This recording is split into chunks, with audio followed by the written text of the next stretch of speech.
Hello বন্ধুরা, আমার এই যে বাগানের রসুনলতা গাছটাকে এইরকম একটা সেট দিলাম। তো পাশ দিকে আবার এইটা দিকে একটা লতা তুলে দিলাম বাঁশটায়। কত কিলো হবে তো বাপি পেছনের দিকে বাপিকে দিয়ে ওল তুলালাম। ওলটা 5-6 কিলো মতন হবে। 5 কেজি মতো হয়ে যাবে নাকি? এটা পেছনের দিকে হয়েছে, বাড়ির পেছনের একটা দিকে। গাছেই ছিল তো। আর দেখো ওখানটা আবার বেজি মাঠ দিয়েছিস? একেবারে সবুজ, ধান খেতে বেজি ভরে দিয়ে ঢাকা গেছে। দিয়ে দে, আবার সামনে মনে বছর হচ্ছে হয়ে যাবে। সবুজ গালিচা খাওয়া হয়ে বিছানো গেছে, আছে চা একবারে। খেয়ে নিবে। এবার সবুজের সমারোহ দারুণ না? আমার বাড়ির পরিবেশটা এরকমই সুন্দর। তো আজকের বাঙালি মেনু এই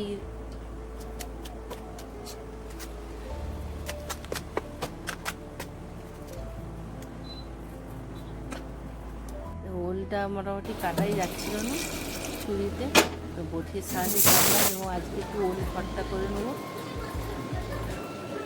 ভাতটা হয়ে গেছিলো তাই প্রেসার কুকারে সেদ্ধ করলাম। আর এটা বাগানের আমার লঙ্কা, ফুল লঙ্কা, বাগানের লেবু, মোটামুটি বাগানে এখন সব কিছু হয় প্রায়। তো এই ওল ভাতেটা আমার বাবার খুব প্রিয় খাবার। ওল ভাতে এটা গাছের আমড়া দিয়ে ডাল, আর ওল ভাতে আর সজনে শাক ভাজা। বাবা বলতো, মা এটা হচ্ছে আমাদের গরিবের রাজভোগ। তো বাবার এই আজকে চুনো মাছও রান্না করেছি। তো বাবা আজকের দিকে তার বাবাকে খুব মনে করছে। বাবা আর আমাদের মধ্যে নেই, বাবা রামকৃষ্ণের মধ্যে পাঠিয়ে দিয়েছে। তো বাবার আজকের দিকটা বাবা পুরো প্রিয় বলে।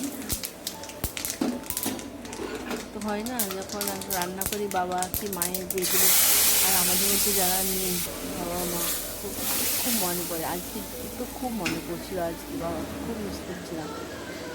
এই আমড়া দিয়ে ডাল, ওল ভাতে, চুনো মাছ ভাজা, সজনে শাকটা আজকে ভাজিনি, তো অন্য একদিন করবো। তো মনে পড়েছিল খুব। তোমার সাথে আমার গল্প এরকম চলতেই থাকবে।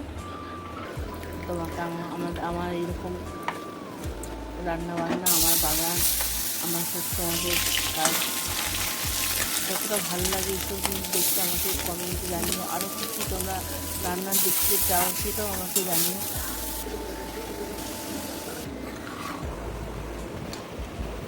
এবং আমার এই গ্রাম্য পরিচয় খাবার, এই দুপুরের মেনুটা আমার তো খুব প্রিয়, আমার ফ্যামিলির তো খুব প্রিয় খাবার। তোমাদের কার কার এরকম রান্না, এইরকম দুপুরের লাঞ্চ ভালো লাগে জানিও। তো পাশ থেকে করতাম, টাটা, বাই বাই।